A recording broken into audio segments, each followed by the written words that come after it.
శత్రువులు మిత్రువులు అన్న పదాలకు ఎక్కడైనా చోటుంటుందేమో కానీ రాజకీయాల్లో మాత్రం ఆ తేడా పెద్దగా కనిపించదు. పార్టీ ఏదైనా ఇచ్చిపుచ్చుకునే ధోరణిలోనే పనిచేస్తుంటారు చాలా మంది నాయకులు.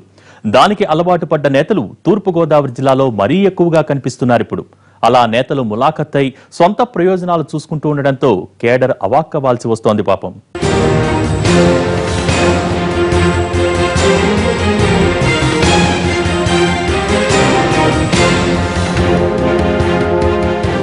రాష్ట్ర రాజకీయాల్ని నిర్దేశించేటంత బలం ఉంది గోదావరి జిల్లా నాయకులకు.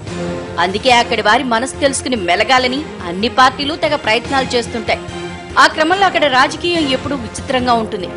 ఎత్తులు పై ఎత్తులు పెద్దగా కనిపించవు.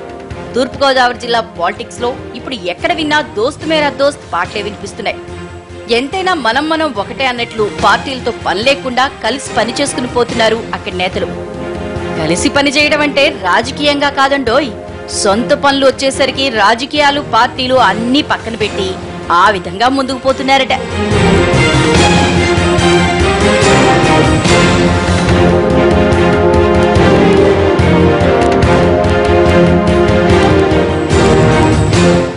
వైసీపీ టీడీపీ నాయకుల దోస్త్ చూసి కింది స్థాయి నాయకులు కార్యకర్తలు చెవులు కొరుక్కునే స్థాయిలో మారిపోయింది అక్కడి రాజకీయం.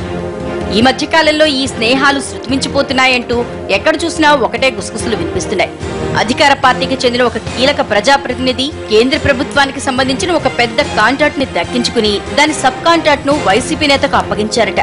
ఇక ఇసుక గ్రానైట్ మాఫియాలో తక్కువ కాలంలోనే బాగా సంపాదించిన ఒక వైసీపీ నాయకుడితో మరో టీడీపీ ప్రజాప్రతినిధి స్నేహ గీతాలు పాడుకుంటున్నట్లు సమాచారం. అధికారుల బదిలీ విషయంలో అధికార పార్టీ నాయకుల మాటలు బాగా చెల్లుబాటు అవుతాయని అందరికీ తెలుసు.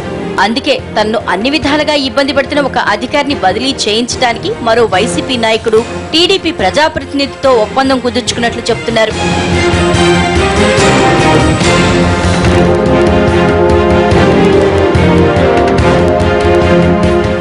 అధికార పార్టీకి చెందిన ఓ ప్రజాప్రతినిధి మరో అడుగు ముందుకేసి సీఎం సహాయ నిధి నుంచి కూడా వైసీపీ నేత సహాయం అందించారట.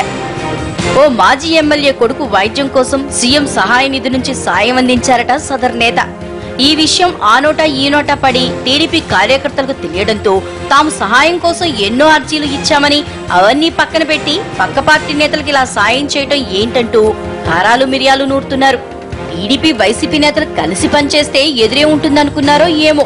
మరో ప్రజాప్రతినిధి అయితే కాలుష్యకారకంగా మారిన ఫ్యాక్టరీని అడ్డుకోకుండా సదరు యాజమాన్యంతో దగ్గరుండి వైసీపీ నేతలకు డబ్బులిప్పించారన్న ప్రచారం జిల్లాలో జోరుగా సాగుతోంది. అలా వచ్చిన మామూళ్లను వైసీపీ కాంగ్రెస్ నాయకులు పంచుకున్నట్లు తెలుస్తోంది.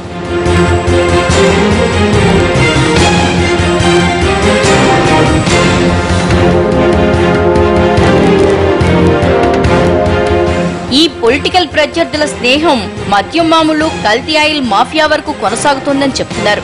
మొత్తం మీద ఈ కుమ్ముక్కు రాజకీయంతో నాయకులకు ఆదాయం వచ్చిపడుతుంటే పార్టీ కోసం జెండాలు మోసిన వారు మాత్రం వారి స్నేహ గీతాలు వినలేక అల్లాడిపోతున్నారు జిల్లాలో. అభివృద్ధి సంక్షేమ పథకాలపై దృష్టి సారిస్తున్న ముఖ్యమంత్రి ఆ విధంగా ముందుకెళ్లండని చెబుతుంటే జిల్లాలోని పలువురు నేతలు మాత్రం ఈ విధంగా ముందుకెళ్తూ తమ పనులు తాము కానిచేసుకుంటున్నారు.